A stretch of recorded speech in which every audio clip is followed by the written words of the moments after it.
Today's video is sponsored by DEEPRobotics. DEEPRobotics builds fully autonomous quadruped robots for things like inspections, factory work, emergency response, fire recon, and a whole list of other things that these robots are capable of doing. I haven't watched this video yet. One of the things that I find really interesting just reading the specs of the robots is that they operate from about -4 degrees Fahrenheit to 131 degrees Fahrenheit, which is a huge range for any piece of technology to run. I fly drones for my work, and I also operate cameras. They don't like to operate in temperatures that are that cold. They also don't like to operate in temperatures that are that hot. I think that for the drones that I use, they're capped at 104 degrees Fahrenheit, nowhere near 130 degrees Fahrenheit. So these robots sound pretty impressive on paper. And DEEPRobotics did send over a video for us to watch together for the first time. I haven't seen this video outside of just seeing the first frame, setting it up on the tablet here. And so I'm gonna put the video on the screen here and I'm gonna fire it up and we're gonna see what we think. Okay, let's see what we got. What? They're just in the water? These things are amphibious? It says IP67, but I thought that that was like rainproof. These things look cool. Oh, they're wheeled too. They can go underneath a car and then stand back up on all fours. I can think of a lot of uses for this. This is really, really cool. I wonder how tall they get. Wow. Payload to weight ratio. The robot weighs 35 kilograms, but it can carry 100 kilograms. Look at this dude riding it. That's cool. All terrains. It's got wheels, but even though it's in the jungle, it's still getting by. It's like walking on its wheeled feet. Oh my gosh. This is pretty cool. I didn't even think robots could do stuff like this. And I guess it's autonomous, so there's no one with a remote control. That was like a 3-foot drop. This is cool. I wonder how fast it goes. It's going really fast right now in the video. 9 meters a second. What? Okay. I'm just gonna do the math really quick. I'm gonna hit pause. What is 9 meters a second in miles per hour? 20 miles an hour. 3 miles per hour. 20 miles an hour. Holy smokes. Okay, let's get back to the video. 20 miles an hour, that's really fast. I don't know if it's running or just wheeling in that little clip. That's crazy. I can think of so many cool things to do with a robot like that. First of all, like if it can run a camera, that'd be really neat. Sounds like it's got a camera built in like the head, if you will. I'm gonna rewind here. I just wanna take another look at some of this. So the guy riding it, that's pretty neat, but I'm more interested in like this right here.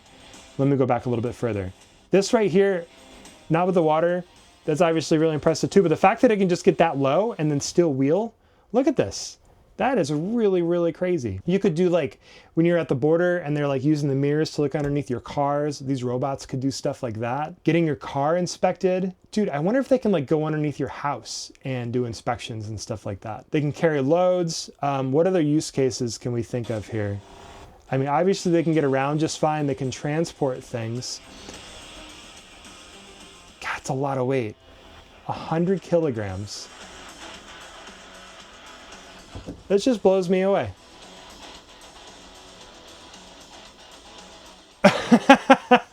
It looks really neat. It didn't even fumble on that rock or this wall. That's crazy. I think that there's so many real-world applications to this. I think it's really, really neat. I bet you could strap like a fire hose to it and send it into a fire. I wonder if you can do like a squirt gun game with it where you just like do a squirt gun battle. The fact that it can go underwater like that, that's awesome. I want to know what else it can do. So I think what I'd like to learn more about is like actual use cases besides just inspections.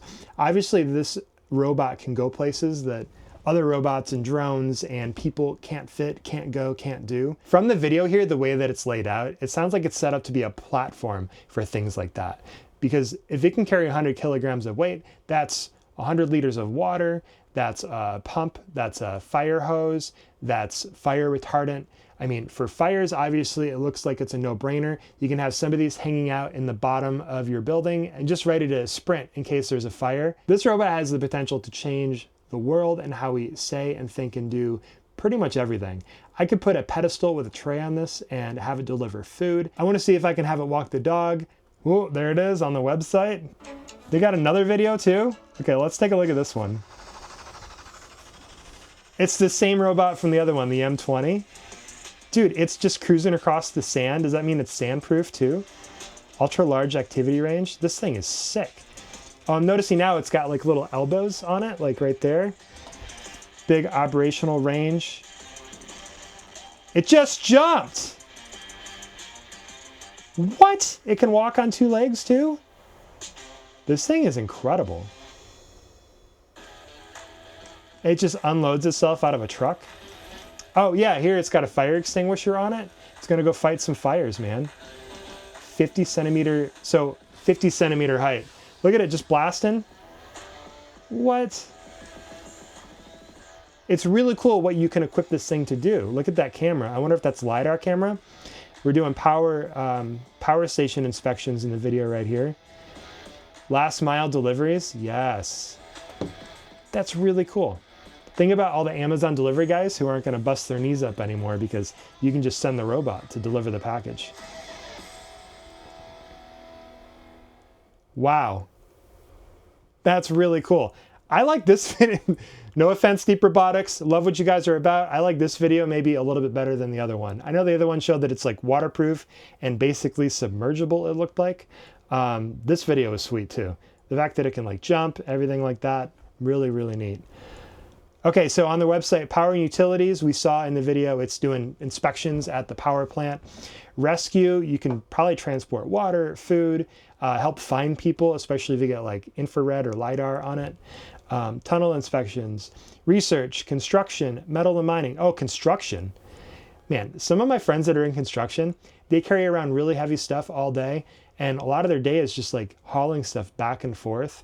If this robot can help with some of the hauling, especially when there's stairs involved, that's gonna add years to someone's work life. That's gonna be really, really cool. Love it. If you'd like to learn more about DEEPRobotics and what their equipment can do and how it may help you and some of your ideas, take a look at the link in the description, go to their site and learn what you can learn. Leave a comment down below if you're using robots in your day-to-day life right now. I'd love to learn what you guys are using them for. All right, everyone, thank you so much for tuning in. If you got anything in today's video, please like and subscribe down below, and I hope you have a good one.